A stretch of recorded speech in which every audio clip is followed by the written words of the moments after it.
સુરતમાં પરિવારના જ સભ્યએ 8 વર્ષની માસૂમ બાળકીની કરુણ હત્યા નિપજાવી હોવાની ઘટના પ્રકાશમાં આવી છે। શનિવારે સાંજે ભેસ્તાન વિસ્તારમાં ઘરમાંથી બેભાન હાલતમાં મળી આવેલી 8 વર્ષીય બાળકીની હત્યા થઈ હોવાની હકીકત પોસ્ટમોર્ટમ દરમિયાન સામે આવતા ચકચાર મચી જવા પામી છે। છેલ્લા 1 વર્ષથી માસિયાઈ ભાઈના ઘરે રહેતી બાળકીની તેણીની ભાભીએ મોતને ઘાટ ઉતારી હોવાની વિગતો સામે આવતા પોલીસ પણ ચોંકી ઉઠી હતી। પોલીસે હત્યારણ માસિયાઈ ભાઈની પત્નીની ધરપકડ કરી લીધી છે। મળતી માહિતી અનુસાર મૃતક બાળકી તેણીની પાસે જુદી જુદી ચીજવસ્તુ માંગતી હોવાથી કંટાળી જઈ તેની હત્યા કરી હોવાની વાત સામે આવી રહી છે। ભેસ્તાન પોલીસ સૂત્રો દ્વારા પ્રાપ્ત વિગત મુજબ મૂળ મહારાષ્ટ્રના ધુલિયા ખાતે રહેતા અને ખેતીકામ કરતા કિશન મોરે પત્ની અને 3 પુત્રીઓ સાથે જીવન ગુજારી રહ્યા છે।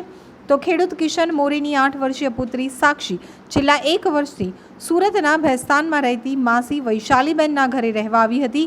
સાક્ષી માસીના ઘરે રહીને આંગણવાડીમાં અભ્યાસ કરતી હતી। તો ગત સાંજે સાક્ષી સૂતી હતી, પરંતુ મોડી સાંજ થવા આવી છતાં ઉઠી ન હતી અને બેભાન હાલતમાં જોવા મળી હતી। ત્યારબાદ ગભરાયેલા માસિયાઈ ભાઈ ઇન્દ્રજીતે તેણીને એમ્બ્યુલન્સમાં નવી સિવિલ હોસ્પિટલમાં ખસેડી હતી। તબીબોએ સાક્ષીને મૃત જાહેર કરી હતી।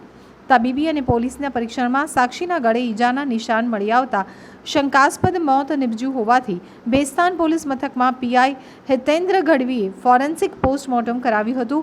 તો પીએમના પ્રાથમિક રિપોર્ટમાં સાક્ષીના ગળે દોરી વડે ફાંસો આપીને હત્યા કરવામાં આવી હોવાની ચોંકાવનારી હકીકત બહાર આવી હતી।